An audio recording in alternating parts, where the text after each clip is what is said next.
សួស្តីអ្នកទាំងអស់គ្នាជួបជាមួយខ្ញុំស៊ីវិនសៅជាងថ្ងៃនេះយើងនឹងជួបនៅវីដេអូបន្តទៀតថ្ងៃនេះលោកគ្រូលើកមេរៀនតាក់ទងជាមួយនឹងវិជ្ជារូបវិទ្យាថ្នាក់ទី12ម្ដង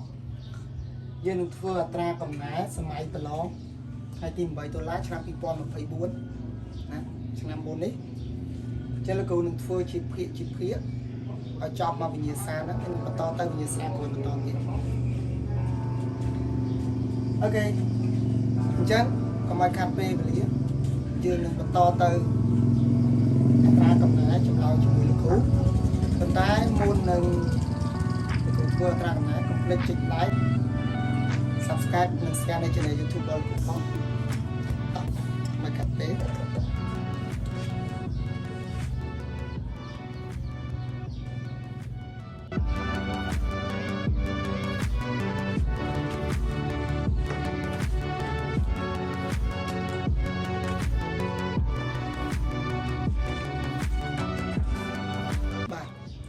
អញ្ចឹងមុនលោកគ្រូចាប់ដើមធ្វើលោកគ្រូឲ្យកំណត់ខ្លះតាក់ទងមុខវិជ្ជារូបវិទ្យាចឹងបងប្អូនទាំងអស់គ្នាប្រកាសចិត្តដឹងហើយនៅក្នុងមុខវិជ្ជារូបវិទ្យាគឺជាមុខវិជ្ជាមួយដែលពេលប្រឡងមានសំណួរដូចមុខវិជ្ជាផ្នែកខាងសង្គមអញ្ចឹងគឺមានសំណួរហើយគឺមានលំហាត់អញ្ចឹងដើម្បីធ្វើលំហាត់ផ្នែកមុខវិជ្ជារូបវិទ្យានេះបានល្អយើងត្រូវចេះតន្ទិញមេរៀនឆ្លើយសំណួរដោយមុខវិជ្ជាផ្នែកសង្គមអញ្ចឹងហើយនឹងត្រូវចាំរូបមន្តអញ្ចឹងចំណុច2ដែលយើងធ្វើលំហាត់ផ្នែករូបវិទ្យាបានល្អគឺត្រូវចេះឆ្លើយសំណួរបានត្រឹមត្រូវនិងធ្វើលំហាត់បានត្រឹមត្រូវដើម្បីឆ្លើយសំណួរបានត្រឹមត្រូវតតែយើងនឹងគឺចេះសង្ខេបខ្លឹមសារមេរៀនយល់ពីបាតុភូតហើយមានការចងចាំទើបយើងឆ្លើយសំណួរបានចំណែកការធ្វើលំហាត់យើងត្រូវចាំរូបមន្តនិងឧស្សាហ៍វឹកហាត់លំហាត់អញ្ចឹងថ្ងៃនេះលោកគ្រូធ្វើរម៉ាំងទី1ព្រោះនៅក្នុងវិញ្ញាសារូបវិទ្យាសម័យប្រឡងឆ្នាំ2024មាន6រម៉ាំងដែលមានសំណួរមួយរម៉ាំងទី1គឺមាន2សំណួរហើយនឹង5រម៉ាំងទៀតជាលំហាត់អញ្ចឹងដើម្បីឆ្លើយសំណួរដែលលោកគ្រូនិយាយអញ្ចឹងគឺទី1គឺយើងត្រូវចេះសង្ខេបមេរៀនឬក៏អានសៀវភៅឲ្យបានច្រើនហើយសៀវភៅដែលយើងត្រូវអានគឺសៀវភៅពុម្ពរូបវិទ្យាថ្នាក់ទី12យើងមិនដែលចេញផុតពីនឹងទេហើយរូបវិទ្យាទី11រូបវិទ្យាទី10ក៏យើងត្រូវអានដែរបើយើងមិនអានសុកសរសេរចេញច្រឡោយអត់ដឹងថាមានវិធីណាទេនេះជាតិចរបស់លោកគ្រូអញ្ចឹងតោះសំណួរទី1គឺដាក់នៅក្នុងរម៉ាំងទី1ចំណុចកដាក់ដូចម្ដេចដែលហៅថាប្រព័ន្ធ thermodynamic សួរលោកគ្រូជាអត់ចេះទេតែដើម្បីចេះគឺយើងទៅអានសៀវភៅយើងគ្រាន់តែមើលសំណួរពុកយើងនឹកឃើញមកនៅក្នុងរូបវិទ្យាថ្នាក់ទី12វាចែកចេញជា4ជំពូក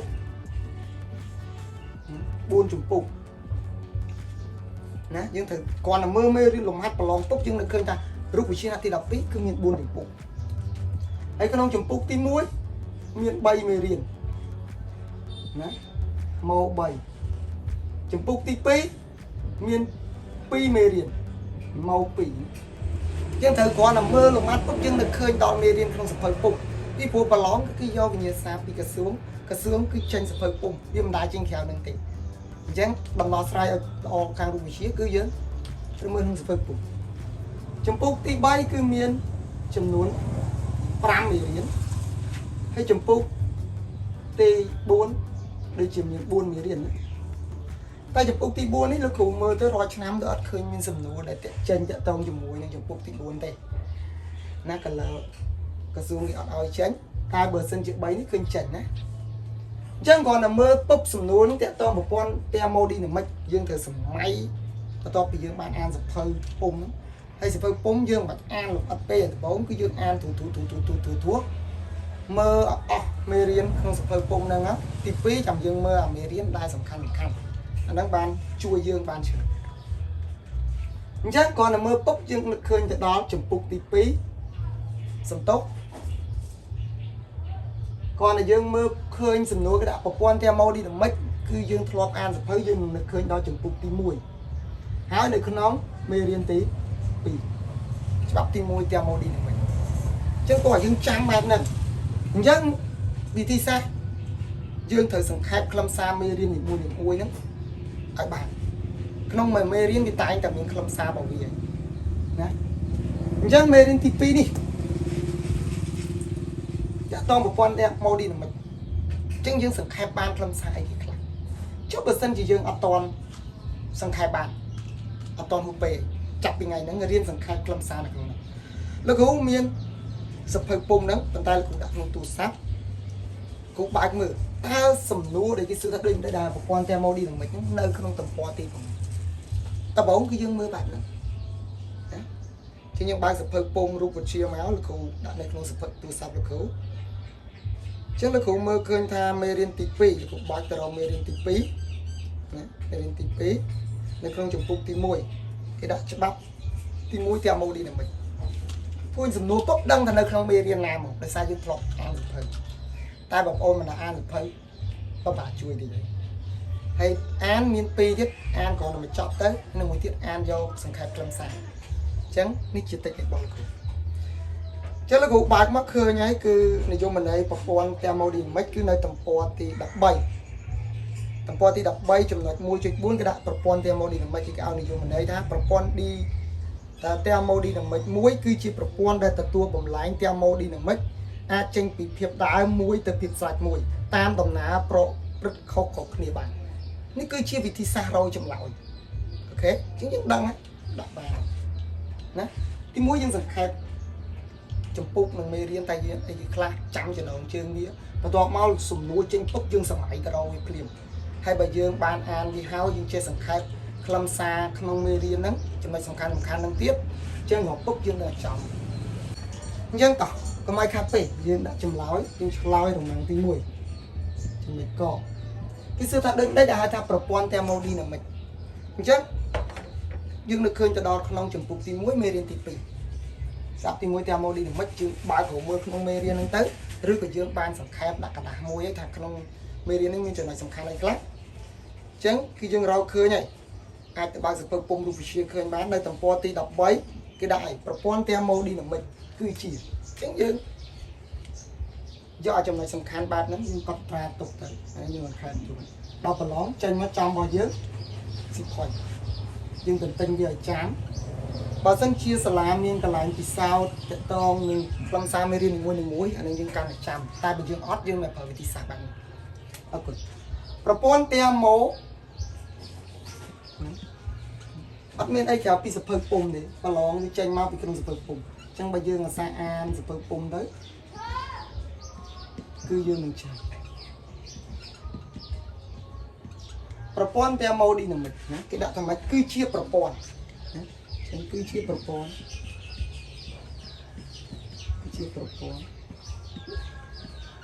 cứ chia propon ba từ tua bồng lại đấy tua bồng lại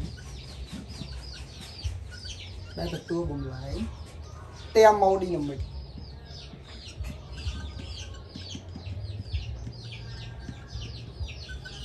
tem màu đi là mình a tranh bị phiệt đàn a tranh bị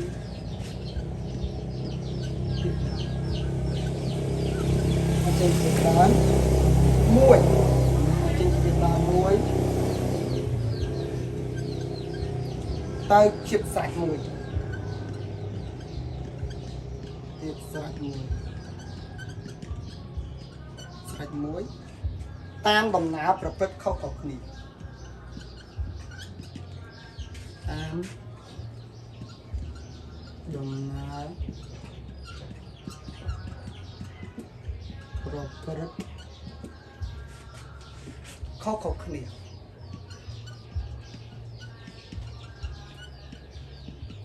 có cột khía bàn có cột khía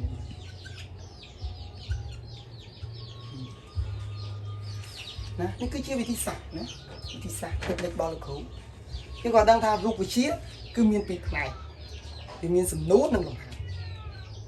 chẳng bây giờ che ta thơ lòng hạt chứ là che lao sầm nốt có hạt sao bàn tập tu lọ đây tôi chưa làm hạt trơn chưa sầm nua cái đó chúng ta ăn tinh tinh những thua dương ban thì là chẳng sầm pu sầm nua sầm mẹ rút bị chia được chẳng nhưng thật ăn sập hơi nữa cứ sập hơi búng thì muối thì pi dương sầm khai làm xa đi hay miếng buôn chụp phục để nó vào mình chẳng tay chụp phục để tránh cái chụp phục tí núi thì pi mình thì bảy chẳng dương mưa tập bay chụp phục nó thủ tới hay dương sầm khai làm xa đi mùi mà để chẳng đọc pe bẩn lỏng thì thua dướiแต่ตัวมันละพอ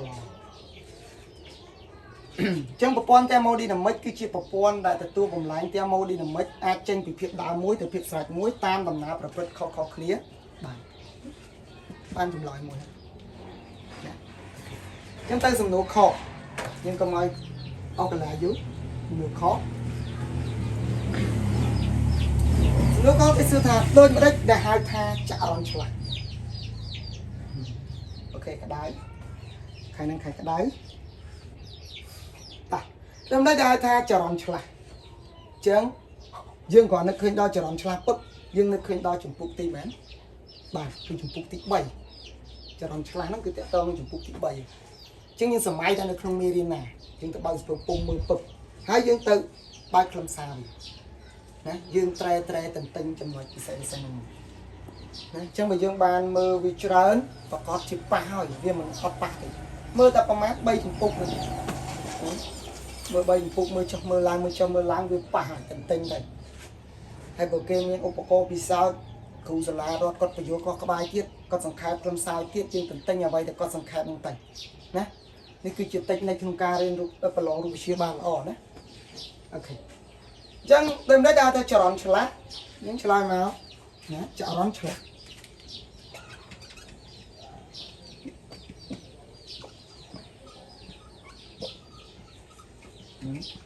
คือเชียร์ยังลึกหูก็อัดเฉยร้ายลึกหูไปสับเพลปุ่มมือได้จริงนะโอเคปันใต้ลึกหูบ้านสังเกตคลำซานั้นเลยน้องสับเพลปุ่มหาวจังคือเมรินจะร้อนฉลาดคือในขนมจุ่มปุกตีใบเมรินติบุญตำปอตีมา150บาทนี่บางมือขนมตัวยังเคยอยู่มันไหนเดียบ้างอันเทคนิคนะที่พวกอัดมีนะการมาอัดมีมือเมรินฮะเธอจงหลังสมดุลไตรนะจังวิธีสร้างสมัยเนี่ยได้จังใส่บ้านที่จะได้เลือกคุยใช่แล้วเขาเคยในตำปอตีมา150 บาทก็ได้นิยมมันในจรอนฉลาดตรงหมัดชอยบานได้ให้ยังตึงตึงสมโนบานนั่งตื้อให้ยังสังเกตมือเทียนในขนมเมรินนั่งจำหน่ายหน้าได้ชี้สมโนได้ยังกระทับสำคัญหรือก็ยังมือสัมพันธ์เซ็งจากบานเชิญถ้าสมโนหน้าได้สารใช้ตึงคนปะดบอัดมีในพอดปีนึงให้เทื่อเราหมอยธรรมดากลมเพยครั้งเป๊ะนะคือเราพอไปลองบานเราจังยังมือก็ได้ในขนมปอม150 บาทก็ได้จรอนฉลาดชี้จรอนที่สิ่งนี้นะคือชี้จรอนที่สิ่งนี้คือชี้จรอนที่สิ่งนี้คล้ายๆดิหน้าตาปูยังอัดมือสับเพยให้เสกอัดใจคล้ายนวดบานแต่ไปยังมือสับเพยคือคล้ายบานในสมนัวยังใจสังเกตคลำซาได้จรอนฉลาดคือชี้จรอนที่สิ่งนี้นะจรอนที่สิ่งนี้ควบđại đâu từ đại đấy đâu từ đại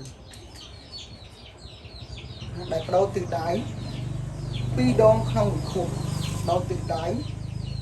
pi đón không khủng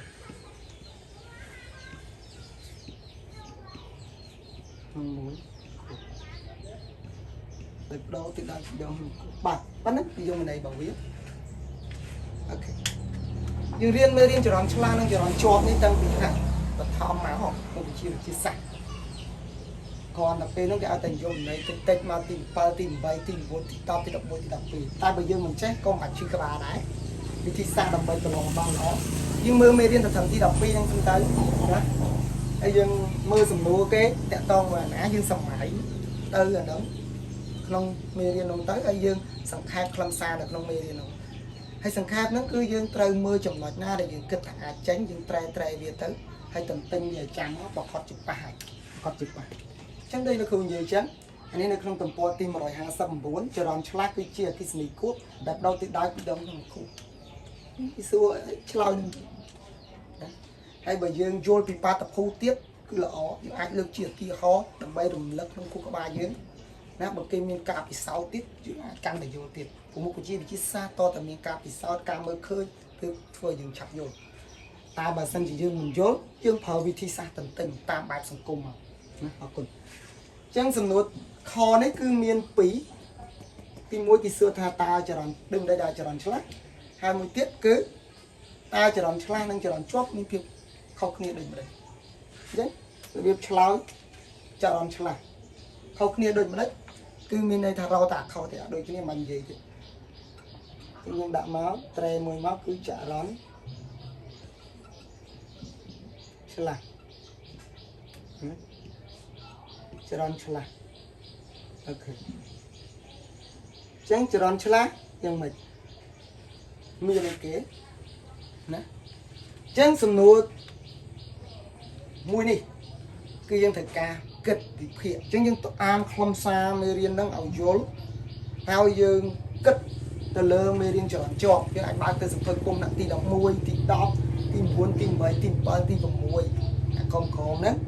បើកមើលនិយមន័យទាំងពីរហ្នឹងណា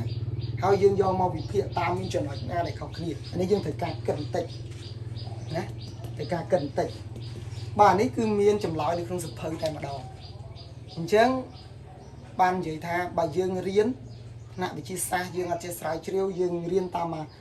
ថ្នាក់កម្រិតយើងទី12យើងមើលទី12យើងអាចឆ្លើយសំណួរបានទូលំទូលាយទេណាអញ្ចឹងលោកគ្រូអានខ្លឹមសារហ្នឹងលោកគ្រូសង្ខេបបាន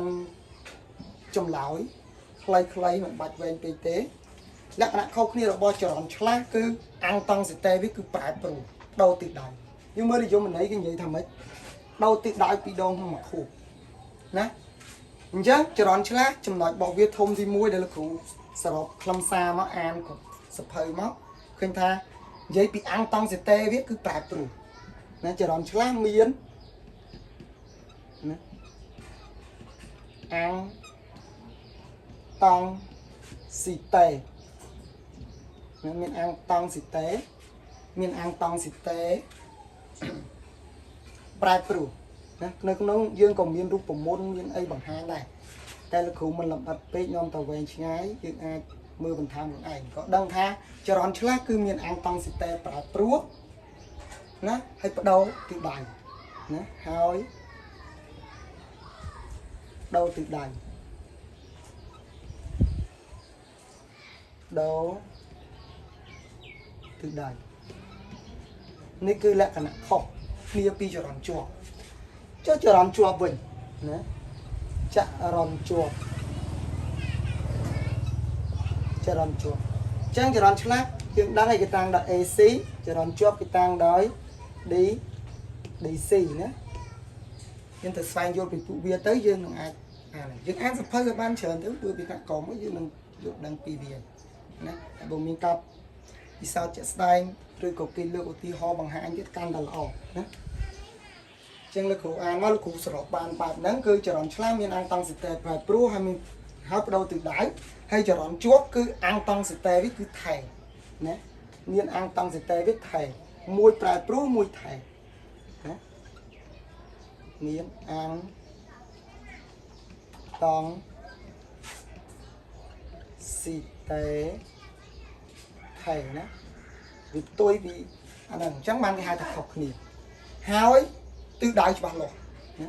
ហើយទិសដៅច្បាស់លាស់វាអត់បដូរទិសដៅទេបើវាទៅគឺវាទៅណាហើយទិសដៅ